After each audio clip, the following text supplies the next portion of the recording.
Assalamualaikum warahmatullahi wabarakatuh.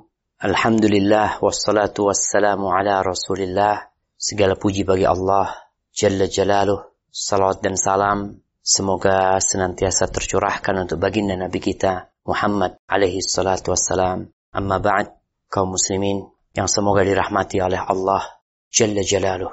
Kita lanjutkan kajian kita. Wa an Aisyah radhiyallahu anha qalat توفي رسول الله صلى الله عليه وسلم وما في بيتي من شيء يأكله ذو كبد إلا ستر شعير في رف لي فأكلت منه حتى طال علي فكلته ففني متفق عليه. Dari Aisyah radhiyallahu anha bahwa dia bercerita, setelah Rasulullah sallallahu alaihi wasallam wafat, di rumahku tidak ada sesuatu pun yang bisa dimakan pemilik jantung makhluk hidup, terkecuali sedikit tepung gandum yang terletak di rak milikku. Aku kemudian mengkonsumsi tepung gandum yang sedikit itu hingga berlangsung dalam waktu lama. Namun tepung itu tak juga habis.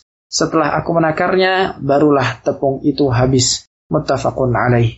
Baik, hadis Aisyah ini subhanallah. Bagaimana kehidupan Aisyah setelah Nabi meninggal alaihi salatu wassalam. Seorang istri tinggal suaminya kadangkala merasakan banyak kenikmatan karena suaminya meninggalkan warisan yang banyak. Seorang anak kadangkala orang tuanya meninggal dunia, di rumahnya ada banyak makanan, ada banyak duit tersimpan, ada banyak aset yang bisa dijual. Ini Nabi alaihi salatu wassalam meninggal dunia, di rumahnya ada apa? Di rumahnya Aisyah. Aisyah menceritakan, "Wa ma fi baiti min syai'." Ini rumahnya Aisyah. Kenapa kita cukup tahu rumahnya Aisyah? Nggak perlu tahu rumahnya Hafsah, rumahnya Zainab, rumahnya Juwairiyah, rumahnya Ummu Habibah. Aisyah ini istri yang paling dicintai oleh Rasulullah SAW. Yang para sahabat Nabi biasanya, apabila mereka mau memberikan hadiah kepada Nabi SAW, mereka menunggu Nabi SAW bermalam di rumahnya Aisyah. Ternyata rumahnya Aisyah itu kayak gini. Di rumahnya tidak ada makanan yang bisa dimakan oleh makhluk hidup. Dimakan oleh ayam, dimakan oleh kambing. Pokoknya makhluk hidup yang punya jantung. Illa syatru syair. Kecuali ada sedikit gandum yang diletakkan di rak. Bas itu. Dari situ Aisyah makan. Tiap hari dia makan. Sampai berlalu waktu yang banyak. Nggak habis-habis.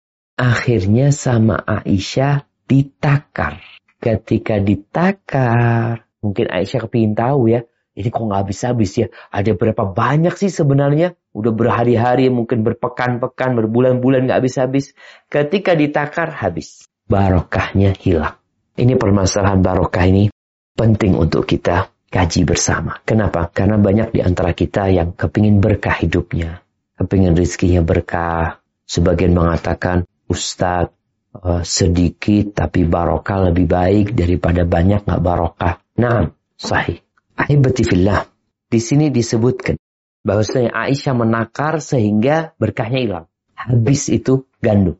Yang biasanya dia ambil, dia takar, habis. Dia makan selesai. Hanya itu ya akhirnya.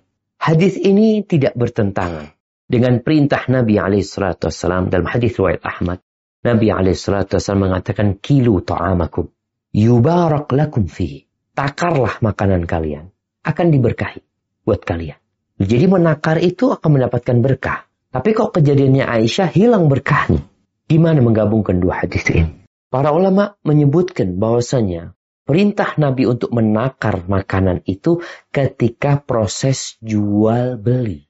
Jadi ketika proses jual beli, agar tidak terjadi kecurangan, agar tidak terjadi kesalahan, orang kadang-kadang mengatakan, iya 1 kilo, ternyata nggak sampai 1 kilo. Bilangnya 1 liter, ternyata nggak sampai 1 liter. Maka sudah ditakar. Ditakar.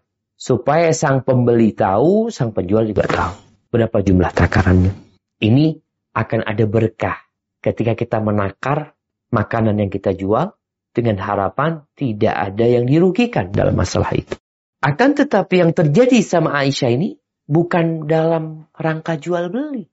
Dia hanya mau tahu aja karena urusan pribadi dia. Apa urusannya itu makanan di sana? Kenapa harus ditakar? Biarin. Dan biasanya kalau orang menakar makanan yang ada di rumahnya, yang bukan mau dijual, itu disebabkan ambisi, disebabkan keinginan dia dengan harta. Maka itu yang menyebabkan berkah itu hilang. Kalau orang mau berbagi, mau sedekah, nggak usah hitung-hitungan lah. Ya udah kasih. Rasulullah SAW mengatakan kepada Asma, la tuhsi fayuhsillah alaik. Jangan engkau menghitung-hitung kalau mau ngasih itu. Nanti Allah perhitungan sama engkau. Wala tuki fayukillah alaik. Jangan diikat. Karena rakusnya dengan harta, kadang-kadang orang sampai disimpan, diikat, dia nggak mau berbagi. Nanti diikat juga rezekinya. Maka berkaitan dengan berkah dalam urusan rezeki ini, yang akan menghilangkan berkah itu. Tatkala engkau sibuk, duduk, kerjanya ngitungin duit. Ada orang kerjanya, tiap hari dia lihat berapa uang yang masuk, berapa uang yang keluar. Nggak ada urusan engkau. Kalau memang dalam urusan bisnis, silahkan. Tapi ini nggak ada. Duitnya di rumah, masuk rumah, nanti dilihat dompetnya berapa, duitnya masukin kantong lagi. Berapa jumlah yang dia sudah kumpulkan, itu dapat menghilangkan barokah. Karena menunjukkan kerakusan kita, ambisi kita kepada dunia. Seperti cerita Aisyah radhiyallahu ta'ala anha tadi. Hilang akhirnya. Itu gandum yang berkah, yang berhari-hari nggak habis-habis, gara-gara ada keinginan untuk menakarnya, bukan dalam rangka menjual, maka akhirnya hilang berkah itu. Dan ada banyak kisah yang berkaitan dengan masalah ini. Dalam riwayat Muslim, bahwasanya datang seorang laki-laki menjumpai Nabi alaihi salatu wassalam. Dia meminta kepada Nabi makanan. Maka dikasih sama Nabi setengah sok, setengah wasak. Kira-kira 30 sok. 30 sok, anggap kali 3 kilo. 90 kira-kira. Dikasih makanan, kasih gandum sama Nabi SAW, setengah wasak. Dibawa. Akhirnya Masya Allah orang ini, itu makanan di rumahnya, dia makan berbulan-bulan, ada tamu, ada apa, nggak habis-habis ya mah. Heran akhirnya ini. Orang ini heran, ya Allah nggak habis-habis. Akhirnya dia takar. Itu makanan di wadahnya, dia takar, lalu habis. Datang lagi dia jumpai Nabi SAW. Minta lagi sama Nabi SAW. Ketika datang menjumpai Nabi SAW, Nabi bertanya kepada dia, hal kiltahu? Apakah engkau takar? Qala na'am. Iya kata dia. Ama innaka law lam takilhu laqama lakum aw la baqiya lakum. Kalau kalian enggak menakarnya, itu makanan akan tetap bersama kalian. Maka kalau di rumah punya beras ini itu, ya udahlah. Ambil, masak, makan, ada tamu, ada siapa, ya muliakan mereka atau kita masak buat tetangga. Jangan karena ambisi kita akhirnya menakar makanan tersebut. Kemudian ada seorang perempuan juga, namanya Ummu Malik. Di masa Nabi SAW. Dia itu biasa menghadiahkan kepada Nabi SAW minyak samin. Anak-anaknya biasanya datang ke tempat ibunya ini. Minta lauk lah untuk dimakan sama roti. Akhirnya disuruh ngambil sama ibunya. Setiap anak-anaknya datang, ibunya ini di tempat yang biasa dia bawa ke Nabi SAW, ambil minyak samin itu ada selalu buat anak-anak. Lalu dia lagi sama kalau tadi makanan ditakar, sama dia ini wadah minyak samin itu diperes sama dia.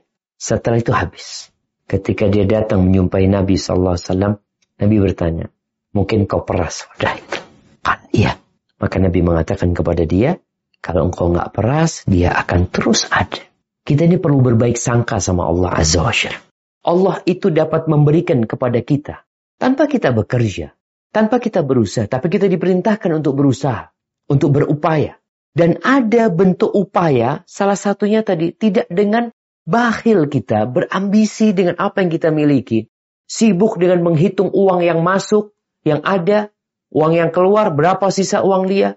Kalau memang engkau hendak membeli sesuatu, engkau punya perlu nih, artinya kita mau bayar sesuatu, kita perlu hitung duit kita, tafadhal.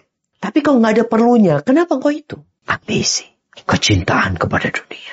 Makanya Allah mencela orang-orang yang suka menghitung. Apa kata Allah? Wailul likulli humazatil lumaza alladzi jama'a malahu wa 'addadah yahsabu anna malahu akhladah. Celaka tuh orang yang suka mengumpat, mencaci maki. Kerjanya ngumpulin uang dan dihitung, ngumpulin dihitung. Ingat, kita tidak bicara ketika antum menghitung untuk membayar sesuatu. antum menghitung untuk membeli sesuatu. Tapi bicara menghitung hanya sekedar kesukaan untuk menghitung. Nggak ada alasan untuk menghitung, kecuali karena ambisi. Kenapa Aisyah radhiyallahu ta'ala anha kok menakar itu gandum? Nggak ada alasan sebenarnya. Kenapa itu orang Badui yang dikasih sama Nabi SAW harus dia takar? Kenapa itu perempuan yang Masya Allah wadah saminnya itu nggak pernah habis-habis, kemudian dia peras? Hanya karena ambisi. Maka berkah itu akan hilang. Jadi kalau antum nggak ada perlunya, nggak usah dilihat tuh rekening berapa. Nggak perlu. Takut berkahnya hilang. Tapi kalau memang antum ada perlunya, mau membayar sesuatu, ya silahkan. Karena Nabi SAW kalau konteksnya untuk jual beli, ya mau nggak mau kita harus hitung hal itu. Jamaah rahimakumullah, itu yang bisa kita kaji. Semoga ilmu yang kita kaji hari ini berguna buat kita dan bisa kita amalkan dalam kehidupan kita. Dan semoga Allah menerima amalan kita. Sampai berjumpa kembali. Barakallahu fiik. Wassalamualaikum warahmatullahi wabarakatuh.